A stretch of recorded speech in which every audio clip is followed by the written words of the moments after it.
How to select a vinyl liner for your in-ground pool. When a homeowner or guest enters a pool area, what they notice the most is the pool decking and surrounding landscape. These two components are largely responsible for giving one's backyard the look and feel they have in mind. Steps.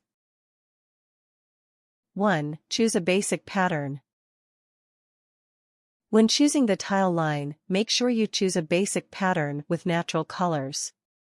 You can choose various blues, deep beige tones, and grays.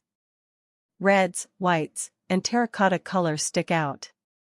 It is not necessarily a good thing, because a vinyl liner is mirroring real tile.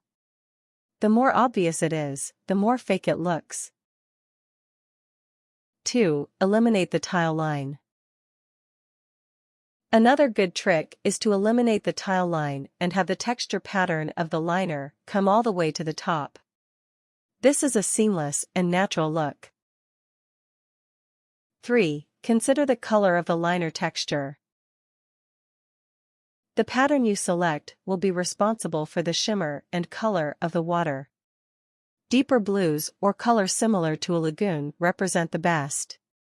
They give the water a blue or green shade and create contrast between that and the decking. 4. A darker color liner in direct sunlight can increase the water temperature by approximately 7 degrees Fahrenheit -14 degrees Celsius over a lighter color liner pattern.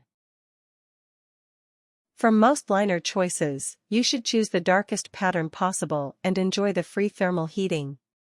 In areas where pool water gets too hot, then a very light color liner would be best. 5. The stock that a liner is printed on is important. Color fading is one of the only things not covered by a liner warranty. If you choose a dark pattern liner, be sure it is printed on blue stock, and light-colored liners should be printed on white stock. This way, if the pattern fades off, these areas will blend in with the rest of the liner instead of standing out. Tips. Above-ground pools should have a 20 mm liner. In-ground pools should have a 30 mm liner.